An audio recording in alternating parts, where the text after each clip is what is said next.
Continuamos con esta entrevista, con dos prestigiosos profesionales, analistas políticos del país, los doctores Freddy Ángel Castro, Daniel Pou.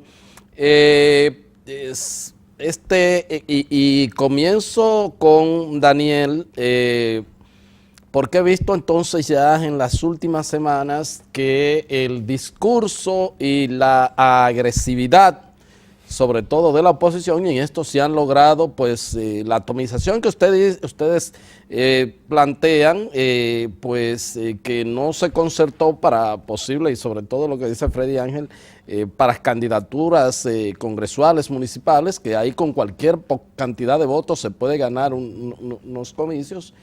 Pero sí, entonces, en la unificación del discurso contra la Junta Central Electoral, sobre todo contra la medida de el conteo y la transmisión del voto de las votaciones, se va a seguir contando manualmente y bueno, no obstante, la Junta dispuso que también se haga un conteo manual, también ha sido rechazado, dice que manual primero, que probablemente electrónico después, y entonces que también en estas elecciones tan complejas que el voto sea también el conteo manual en lo congresual y lo municipal. Quisiera que usted, doctor Pou, pues un poco me analizara este cambio de estrategia. Ya no son quizás el golpe final al partido de gobierno, al que está mejor posicionado, sino que todos los cañones están dirigidos a el trabajo de la Junta Central Electoral, sobre todo al proceso de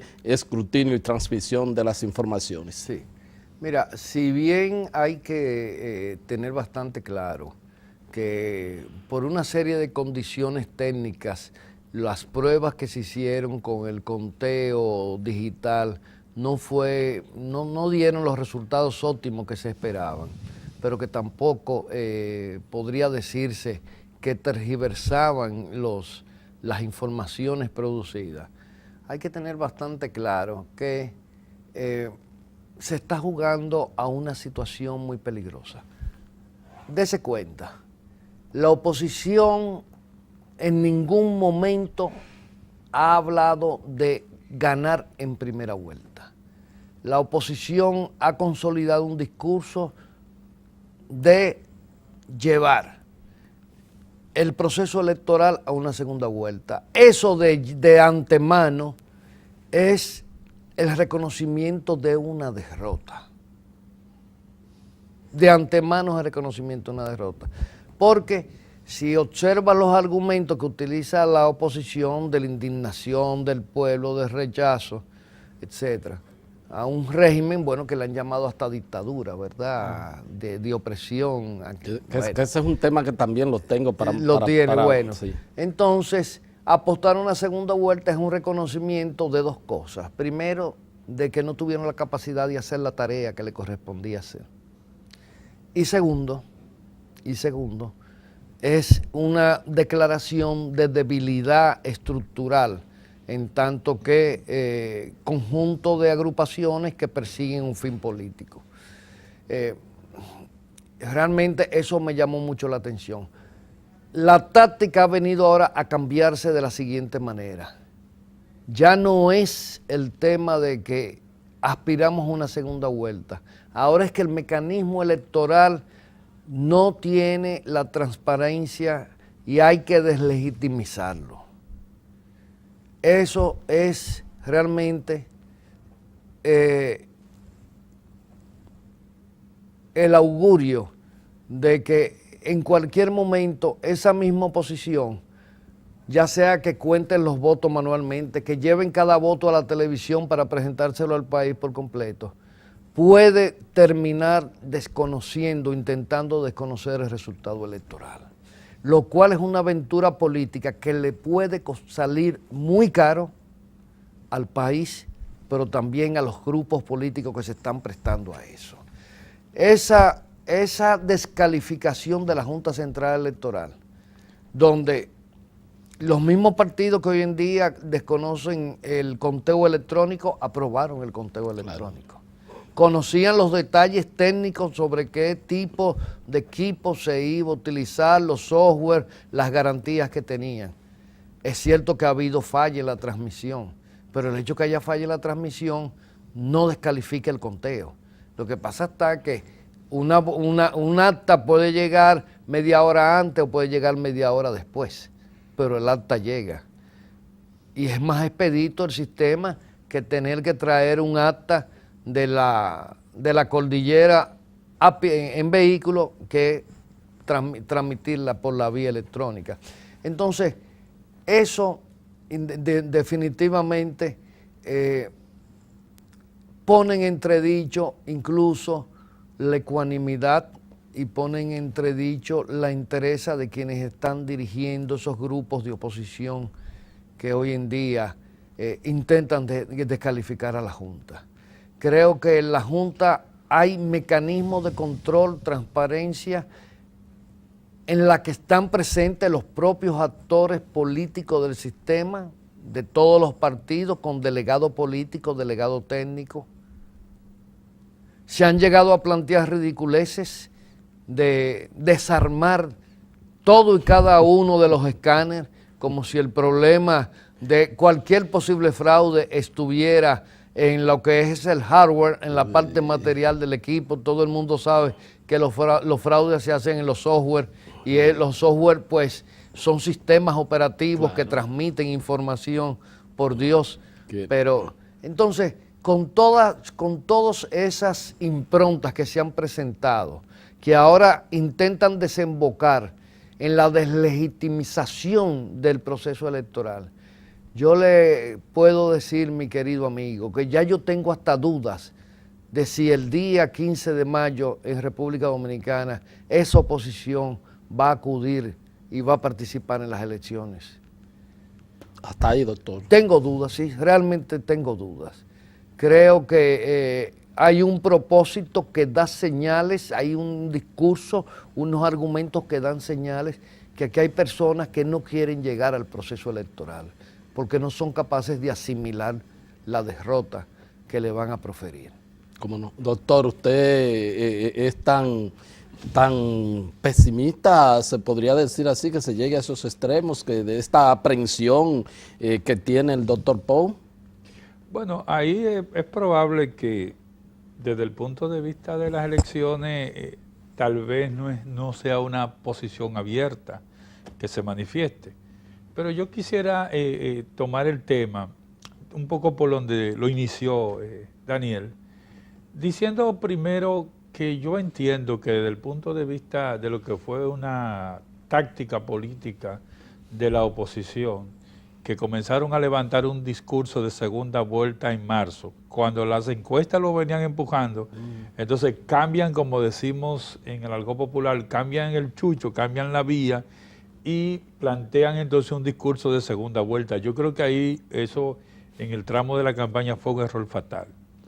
Pero alrededor de la Junta Central Electoral lo que nosotros estamos viendo es el alto nivel de irresponsabilidad política de los partidos en la República Dominicana.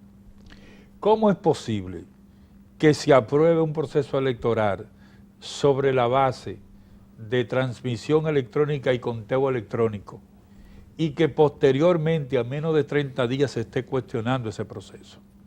Lo primero que resalta aquí es que los partidos políticos, al no cumplir con su responsabilidad de modernizar la ley de la Junta Central Electoral y de las otras dos leyes de garantía y de partido, entonces sobrevienen en una toma de decisiones administrativas que en algunos casos pudiera estar afectada por la parte normativa de la ley.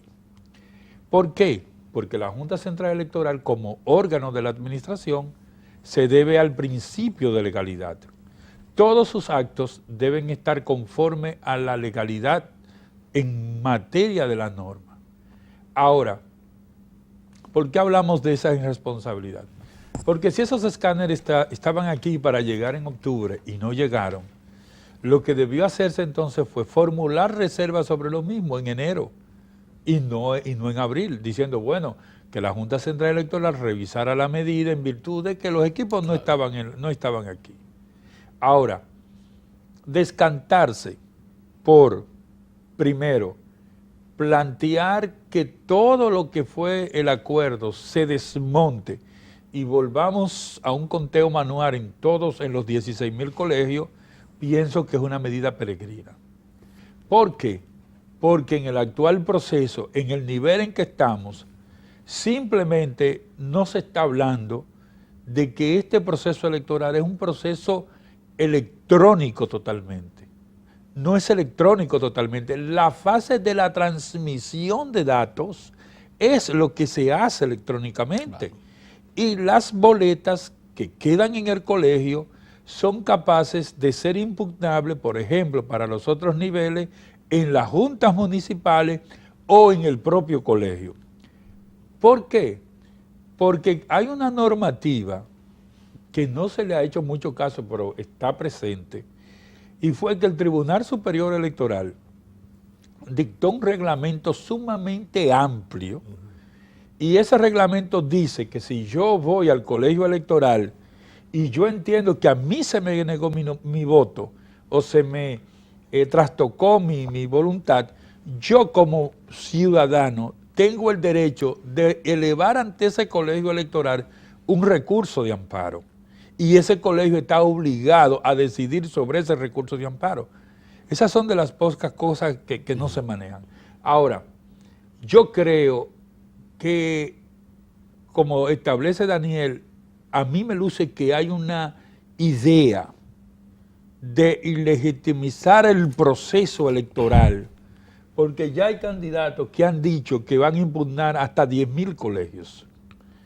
Si se impugnan 10,000 colegios, se estaría prácticamente impugnando alrededor del 45 o el 47% de los colegios. Que son alrededor de 16,000. De 16,000, y no serían válidos, no, entonces. Estaríamos 57% de los colegios, corregimos el dato, y eso ¿qué resultado va a tener?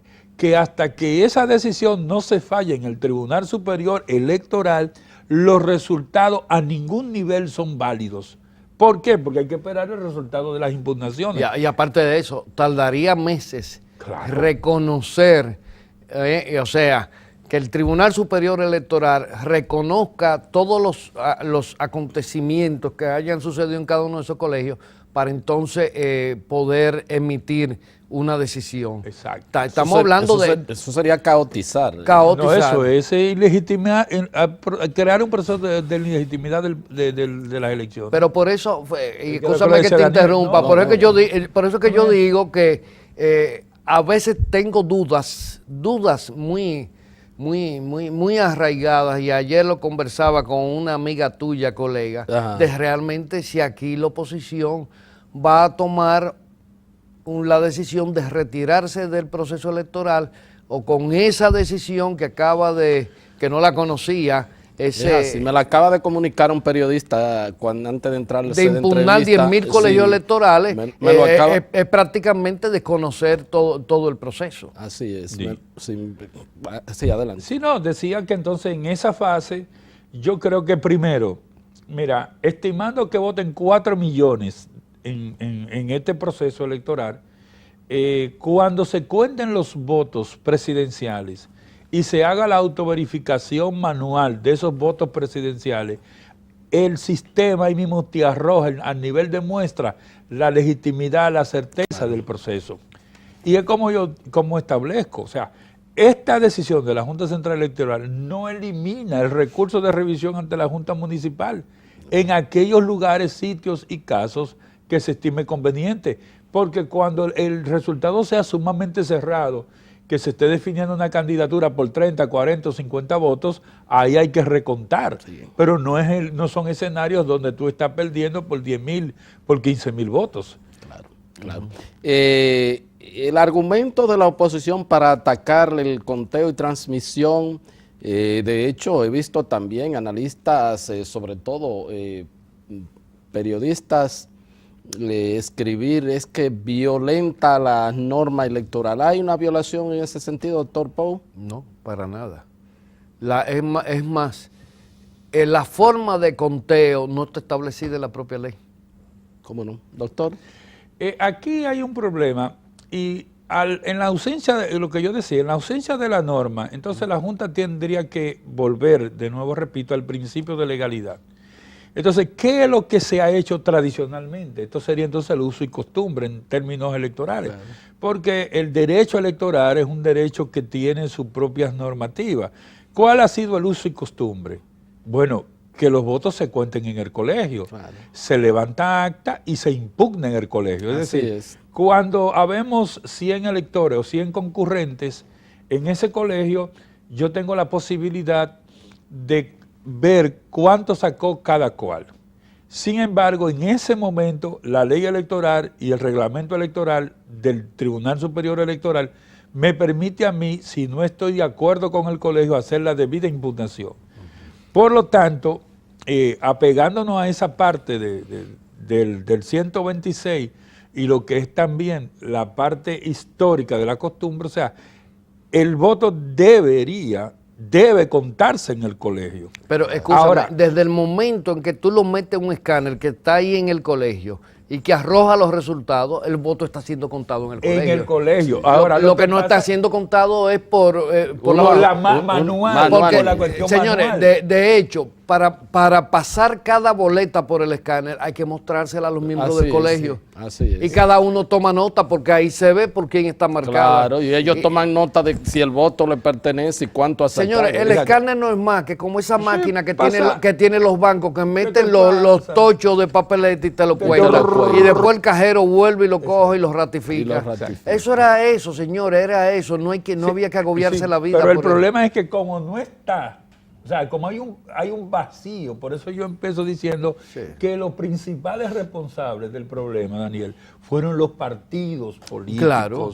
Porque debieron hacer sus tareas, debieron hacer una legislación moderna, específica, concreta. Ahora todo, y es válido, todo se presta a la base de la interpretación jurídica de la norma. ¿Quién va a hacer esa interpretación? El Tribunal Superior Electoral. Pero que el uso y costumbre, el uso y costumbre no determina que no se puedan incorporar tecnologías que ayudan al uso y costumbre. Y lo que se está haciendo es incorporar una tecnología que ayuda al uso y costumbre. Eso como si a mí me preguntaran ¿cuánto es 125,000 por 318,000? Y yo saco el celular que tengo y digo, y entonces me digan, no, así no se puede. Mira, yo te voy a decir, yo he trabajado en mesas electorales. Yo me acuerdo que la primera vez que yo trabajé en una mesa electoral, cada uno tenía una manera de pensar cómo se tenían que contar los votos. ¿Y cómo se marcaba? Y yo, señores, esto es muy sencillo. Hicimos una cuadrícula, era en un liceo, hicimos una cuadrícula y usted sabe escribir en pizarra, sí, vaya, uno que era maestro. Sí. Y se fue, fulanito de tal, tanto, fulanito de tal, tanto. Mira, al final de cuentas, entonces, pues, con una calculadora calculamos y se resolvió el tema. Y sencillamente ahora que en vez de coger una pizarra o una hoja de papel cuadriculada, señores, vamos a tener un escáner. Mira una cosa. Y escúchame, y los delegados políticos no son tan tontos, oye, porque si hay algo que garantiza el escáner es que ese total de votos que hay ahí está garantizado, que un partido no puede comprar el delegado de otro para ponerse una cantidad. Fíjate a ver, claro. Y yo a veces hasta le digo imbecilidad. ¿Cómo tú vas a negarte a que se ponga en práctica algo que siempre se ha dicho, perdimos porque nos compraron los delegados en la mesa? Pues resulta que esa maquinita no hay manera de comprarla. Ni le van a poner el palito. Correcto. Pero yo quiero reenfocar el asunto. No es a la oposición de la tecnología, porque evidentemente yo estoy totalmente de acuerdo. Ojalá y hubiese sido todo el proceso electrónico. Yo no creo que hay ninguna maldad en ese elemento. Yo lo que estoy hablando es de la disposición electrónica y el problema normativo. ¿Entiendes? O sea, aquí estoy haciendo un poquito más de las veces de profesor de constitucional, de garantías constitucionales que de politólogo. O sea, el problema normativo, porque como dice Daniel, óyeme, ¿qué es lo que pasa en los colegios? ¿Y qué es lo que ha pasado históricamente en los colegios? que cuando son las 4 de la tarde o las 5 de la tarde, oye, esos delegados que no han comido, que no les llega el refrigerio, se van y abandonan Y eso. sobre todo si saben que están perdidos. Y los partidos grandes, ¿qué es lo que hacen? Se sirven con su Se cuchara. cuadran los votos, mira, hay 6 de este, y vamos a repartirlo. Ahora habría inclusive hasta la garantía de una mayor votación. Claro que sí. Bueno, el tiempo se ha terminado, pero quisiera apelar en un minuto a ambos que me digan en un minuto cada uno, dictadura de partido del PLD, y eso es lo que se está acusando, doctor Pou. Mira, hablar de dictadura de partido yo creo que es extrapolar la falta de visión política a un concepto de ignorancia total. Aquí no hay dictadura de partido. Aquí lo que no hay es una visión democrática de ciudadanía inclusiva. Y lamentablemente, en este certamen electoral, la primera víctima que ha cobrado este certamen ha sido la democracia. Aquí la mayoría de los candidatos han sido elegidos de dedos por compromisos, negociaciones y muchos de ellos por aporte de fuertes sumas de dinero. Lamentablemente. Así que aquí nadie puede hablar de dictadura de partido cuando la mayoría de los candidatos y la mayoría de los partidos no fueron capaces de elegir de manera democrática, consensuada a la mayoría de los candidatos. Doctor. Ahora es viceversa, concluyó Pou y yo estoy totalmente de acuerdo con él. Aquí no hay dictadura, aquí no hay una dictadura. No es verdad que aquí hay una conculcación de los derechos civiles y políticos. Aquí se va a elegir. Aquí lo que hubieron fueron negocios electorales a todos los niveles que trastocaron no solamente la vida partidaria, sino la vida democrática. Eso es otra cosa. ¿Cómo no? Apelo a 30 segundos cada uno porque hubo una declaración del doctor Fernández recientemente, salió a la campaña electoral y habló de que el PLD es una potencia política en República Dominicana. ¿Eso es tan así, doctor?